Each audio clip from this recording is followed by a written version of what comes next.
Saludos y bienvenidos a Euronews, hoy con las noticias de este martes 23 de febrero, cuando se cumplen 40 años del intento de golpe de Estado en España del 23F de 1981.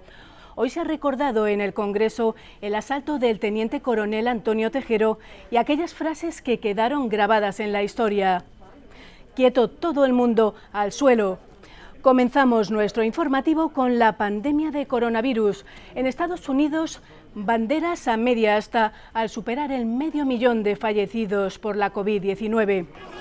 En Georgia, la policía ha detenido al líder de la oposición acusado de un asalto al Parlamento que dejó varios heridos hace 2 años. Seguiremos con la detención de la esposa del Chapo Guzmán por un supuesto delito de narcotráfico. En Panamá veremos la indignación que ha causado el escándalo de violaciones y abusos contra menores en albergues de acogida supervisados por el Estado. Al final de nuestro informativo viajaremos al planeta rojo de la mano de la NASA y veremos las espectaculares imágenes y sonidos del aterrizaje de Perseverance en Marte. Enseguida vamos con los titulares. En un Washington con las banderas a media asta, Joe Biden rinde homenaje al más de 500.000 de personas fallecidas por el coronavirus en Estados Unidos. La policía detiene al líder de la oposición en Georgia, acusado de un intento de asalto al Parlamento que dejó varios heridos hace 2 años. La ONU pide al gobierno de la República Democrática del Congo que encuentre a los asesinos del embajador italiano Luca Attanasio. La guerrilla a la que culpa Kinshasa niega su implicación. Estados Unidos detiene por un supuesto delito de narcotráfico a Emma Coronel Aispuro, la joven esposa del Chapo Guzmán. La NASA publica imágenes espectaculares del aterrizaje del Perseverance en Marte y sonidos grabados tras posarse en la superficie marciana. Repique de campanas en la Catedral de Washington en memoria del más de 500.000 de fallecidos en Estados Unidos por la COVID-19. En una capital federal de luto, donde las banderas ondearán a media asta durante 5 días, Joe Biden rindió homenaje a las víctimas de la pandemia desde la Casa Blanca. El nuevo presidente rompía así con la línea de su antecesor Donald Trump, que intentó en un principio ignorar la magnitud de la tragedia hasta que Estados Unidos se convirtió en el país más castigado por el coronavirus.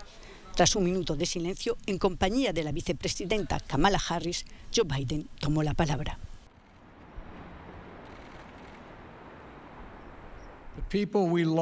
La gente que perdimos era extraordinaria. Superaron generaciones. Nacidos en Estados Unidos o inmigrantes que llegaron, tienen en común haber emitido su último suspiro a solas en Estados Unidos. Como nación, no podemos aceptar ese cruel final.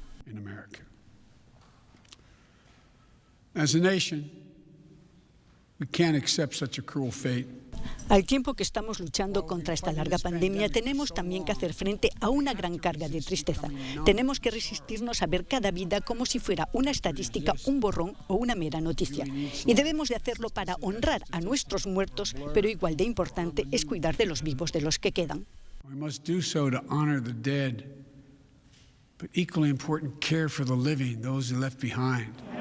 Pese a acaparar gran parte del suministro mundial de vacunas, el mal tiempo que afecta a varios estados está retrasando la campaña de inoculación y las perspectivas apuntan a que los fallecidos en Estados Unidos seguirán aumentando hasta llegar esta próxima primavera a 600.000 personas. Calles llenas de vida día y noche. La pandemia ha acabado con estampas como esta en ciudades de todo el mundo, aunque en Londres parece que hay luz al final del túnel. La rapidez con que se está implementando el programa de vacunaciones y la caída en el número de hospitalizaciones ha permitido al gobierno de Boris Johnson esbozar un plan para levantar paulatinamente las restricciones. Ya no tenemos que confiar simplemente en los confinamientos y en limitar nuestro comportamiento y poner nuestras vidas en espera. Cada día que pasa, este programa de vacunación está creando un escudo que protege a toda la población. Estamos viajando en el camino de ida hacia la libertad. Johnson evoca 4 frases de reapertura. En la primera, reabrirán los colegios el próximo 8 de marzo y confía en que la última concluya en junio. Los datos son esperanzadores. En Escocia se ha comprobado que una sola dosis de las vacunas de Pfizer o de AstraZeneca reducen al menos 3/4 partes el riesgo de ingreso hospitalario en los mayores de 80 años. El optimismo británico contrasta con la desazón de Eslovaquia, un país de 5,5 millones de habitantes que ha superado las 100 muertes diarias por coronavirus, siendo el país con mayor proporción de fallecidos en relación a su población. Bratislava ha pedido a la UE que le adelante la entrega de vacunas. Este es un momento realmente difícil para mi país. Por supuesto que no ayudará a los ya infectados, pero ciertamente sería un estímulo para nuestra población. Una ayuda bilateral con ese fin sería muy bienvenida.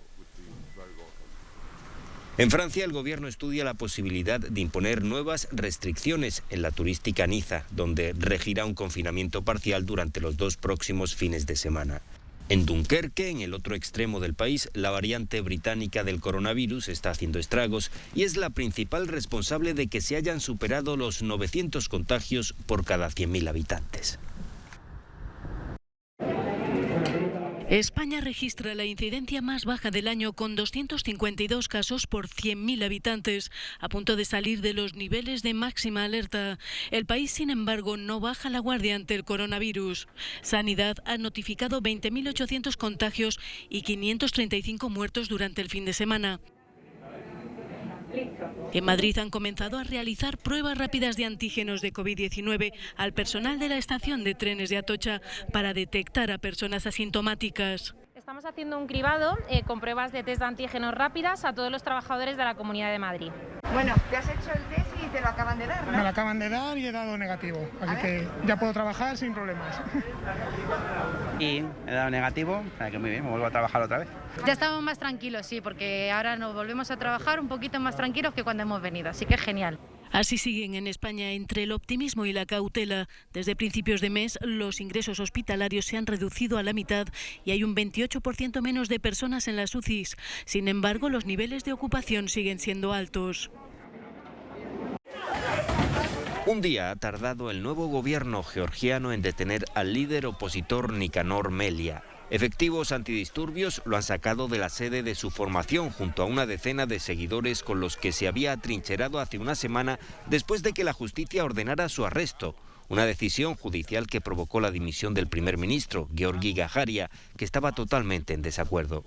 A Nicanor Melia se le acusa de organizar un violento intento de asalto al Parlamento en 2019, delito castigado en Georgia con hasta 9 años de cárcel. Tras obtener el respaldo del Parlamento, el sucesor de Gajaria al frente del Ejecutivo, Irakli Garigashvili, no ha tenido reparos en ejecutar la orden de arresto que quedó suspendida tras la dimisión del anterior primer ministro. La tensión política se disparó en Georgia tras las elecciones legislativas del pasado mes de octubre, que ganó por mayoría absoluta el gubernamental sueño georgiano y la oposición tachó de fraudulentas.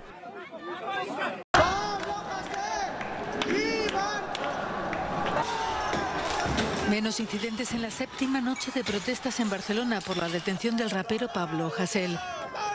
Se tiraron objetos contra los antidisturbios que solo intervinieron una vez y casi no ardieron contenedores. Solo fueron detenidas 3 personas, 2 por cuestiones judiciales previas. Unos 700 manifestantes en total, con algunos altercados con vecinos hartos de los destrozos y enfrentamientos de estos días. El líder de Esquerra Republicana, Pere Aragonès, ha condenado por primera vez la violencia contra comercios y mobiliario urbano. El Gobierno de Cataluña defiende el derecho a la libertad de expresión y libertad de manifestación. Y por esta razón hemos de evitar la criminalización de todos aquellos que hoy salen a la calle.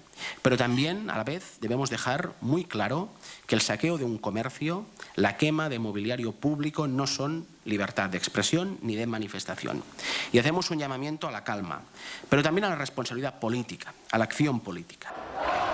Desde el martes de la semana pasada, cuando el cantante fue encarcelado, han sido detenidas 112 personas y más de 100 han resultado heridas, más de 90 de ellas policías. Hasél cumple pena de prisión por enaltecimiento del terrorismo. Banderas a media asta frente al edificio de la Comisión Europea rinden homenaje a Luca Attanasio, embajador italiano en la República Democrática del Congo, asesinado este lunes en una emboscada junto a un carabinero y al conductor del convoy de la ONU en el que viajaban. El diplomático de 43 años estaba casado, tenía 3 hijas y desarrollaba numerosos proyectos humanitarios en el país. El secretario general hace un llamamiento al gobierno de la República Democrática del Congo para investigar rápidamente este atroz ataque contra una misión sobre el terreno de la ONU y llevar a sus autores ante la justicia, decía el portavoz de Antonio Guterres. Reafirma que Naciones Unidas continuará apoyando al gobierno congoleño y a su pueblo en su esfuerzo por llevar la paz y la estabilidad, especialmente en el este del país. Homenaje también en Limbiate, localidad natal del diplomático asesinado próxima a Milán. Según su alcalde, Atanasio era motivo de orgullo para todos ellos. Era un hombre que soñaba. Era un hombre que soñaba y hacía que sus sueños se convirtieran en realidad. De hecho, se había marchado joven, estudió en la Academia Diplomática. Por cierto, triunfó a pesar de no pertenecer a una familia de diplomáticos. Para nosotros es un orgullo. El FDLR, la guerrilla hutu a la que el gobierno de Kinshasa culpa, ha negado cualquier implicación. El ataque tuvo lugar en el este del país, cerca de la frontera con Ruanda. Según la organización Kivu Security Tracker, existen más de 120 grupos armados activos en las 4 provincias de la zona. Los rusos responsables de la detención, condena y persecución del líder opositor Alexei Navalny serán sancionados por la Unión Europea en el primer uso de la llamada ley europea Magnitsky. Rusia está siguiendo una ruta autoritaria y se está alejando de Europa. Los ministros interpretan por unanimidad que las recientes acciones y respuestas rusas son una clara señal de que no está interesada en cooperar con la Unión Europea, sino que, por el contrario, parece interesada en el enfrentamiento y la desvinculación de la Unión Europea. Navalny y sus seguidores han pedido a gritos que la Unión Europea sancione a los oligarcas cercanos a Putin, especialmente a los que mantienen una gran parte de su riqueza en Europa. Pero Borrell ha dicho que esto plantea obstáculos legales. Esta política, si continúa, solo ayudará a Putin a evolucionar de un régimen autoritario a una dictadura completa y fuerte. Y sería muy peligroso para el mundo en el siglo XXI. Y por supuesto que es muy complicado hacer algo contra el dinero de Putin en Europa, contra los proyectos de construcción que ya están en marcha. Sin duda hará algún daño a la economía europea, pero esa es la situación. Antes o después habrá que hacerlo. Borrell espera que no se tarde más de una semana en aprobar formalmente la congelación de activos y la prohibición de viajar de las personas sancionadas. Emma Coronel Aispuro, la esposa del Chapo Guzmán, ha sido detenida en Estados Unidos acusada de narcotráfico. Las autoridades estadounidenses la quieren juzgar por su supuesta participación en una conspiración para distribuir cocaína, metanfetaminas, heroína y marihuana en el país. En el momento de su detención se encontraba en el Aeropuerto Internacional Dulles de Virginia, cerca de Washington. De 31 años y doble nacionalidad mexicana y estadounidense, Emma Coronel debe comparecer este mismo martes ante un tribunal federal por videoconferencia. También se le acusa de conspirar en la escapatoria de una cárcel mexicana que protagonizó su esposo, el jefe del temido cartel de Sinaloa, en 2015. El rostro de esta ex reina de la belleza del estado de Durango se hizo famoso en Estados Unidos entre los años 2018 y 2019 durante el mediático juicio al que fue sometido el Chapo, con quien tiene 2 hijas gemelas. El proceso concluyó con una condena a cadena perpetua contra el narcotraficante mexicano, que cumple en una prisión de alta seguridad de Colorado.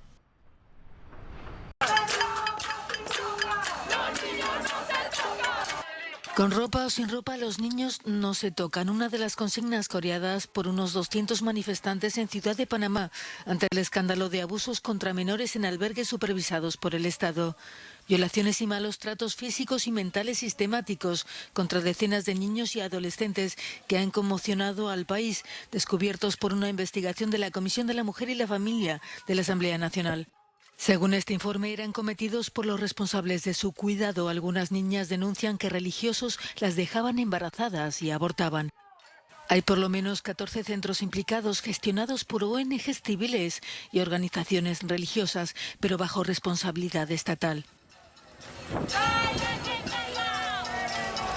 Estamos aquí protestando en indignación por la violación de niños y niñas y ante la indignación de un gobierno que se quiere lavar las manos y no quiere hacerse responsable.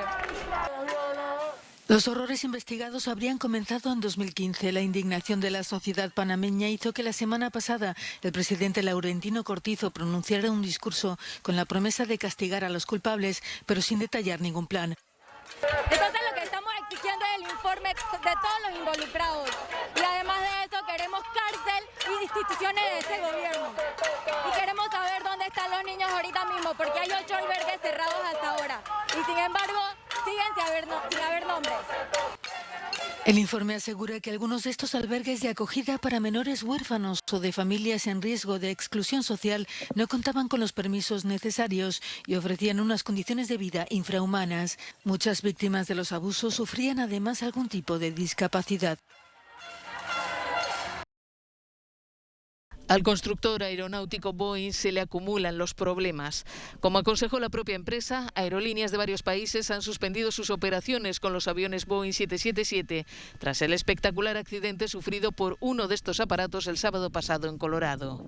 Uno de sus motores estalló poco después del despegue. Varios trozos cayeron al suelo mientras el avión aterrizaba de emergencia. Otro Boeing, un aparato de carga 747-400, sufrió este lunes un incidente similar poco después de despegar del aeropuerto de Maastricht, en Países Bajos. Varias palas de una turbina cayeron al suelo, dejando en tierra 2 heridos leves y daños en casas y coches. El aparato aterrizó minutos después en el aeropuerto belga de Lieja. Amartizaje con todo detalle. La NASA ha publicado un vídeo de la llegada del robot explorador Perseverance a Marte. En él se ve cómo desciende en paracaídas y se posa suavemente en el planeta rojo gracias a sus motores. Se puede ver que todo es agradable y suave, explica el jefe encargado del aterrizaje de Perseverance. Ahora que los motores tienen el control, el paracaídas naranja se ha desprendido, se reduce la velocidad y baja directamente al lugar de aterrizaje levantando polvo. Se puede ver la polvareda que provocan los motores mientras bajamos, aceleramos un poco y nos detenemos en la superficie. El Perseverance aterrizó la semana pasada en el cráter Jezero tras 7 meses de viaje espacial. Además de imágenes, el robot explorador también ha transmitido los primeros sonidos marcianos.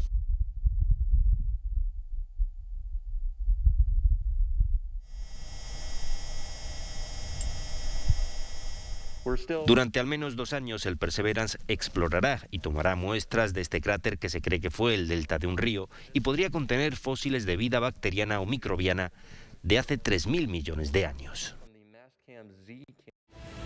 El aterrizaje perfecto de Perseverance en el planeta Marte ha provocado un gran entusiasmo en la comunidad de exploradores espaciales. El robot rover de 1 tonelada de peso está listo para empezar a enviar datos a la Tierra. Datos sobre el planeta rojo que, según el astronauta italiano Luca Parmitano, podrían ayudar a responder a una de las preguntas principales de la humanidad. Sabemos que hace muchos años tuvo agua, lagos y océanos, y creemos que esas condiciones eran propicias para el desarrollo de la vida. Y si pudiéramos encontrar algún rastro de material orgánico o incluso de vida actual en el planeta rojo, sería asombroso. Realmente resolvería una de las mayores preguntas de la humanidad, que es si es posible la vida en otro lugar que no sea el planeta Tierra. Es la última aventura de una época apasionante para la exploración espacial. A más de 200 millones de kilómetros de distancia, Marte está demasiado lejos para una visita del ser humano a corto plazo, pero un poco más cerca de nosotros se están desarrollando nuevos proyectos a buen ritmo. Las agencias espaciales internacionales cooperan para volver a la Luna en esta década. La Agencia Espacial Europea es la proveedora del módulo de servicio. El módulo de servicio es el que lleva el motor, el que proporciona la electricidad, el que facilita la atmósfera, por lo que es una contribución importante. El propio Luca Parmitano regresó de una estancia de 6 meses en la Estación Espacial Internacional hace poco más de un año. Según él, fue una experiencia que le cambió la vida. Aprendes a apreciar todo lo que echas de menos mientras estás fuera. Aprendes a apreciar el aire, la brisa, la sal del mar y todas esas cosas bellas que nos rodean constantemente. Aprendes a no darlo por hecho, lo que es un gran regalo.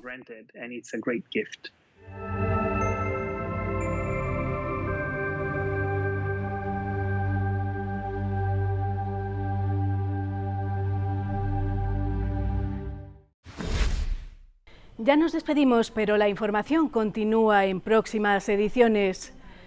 Gracias por su atención y un saludo especial a quienes nos siguen a través de nuestro canal de YouTube. Les dejamos ahora con nuestro No Comment del día. Hasta mañana con más noticias.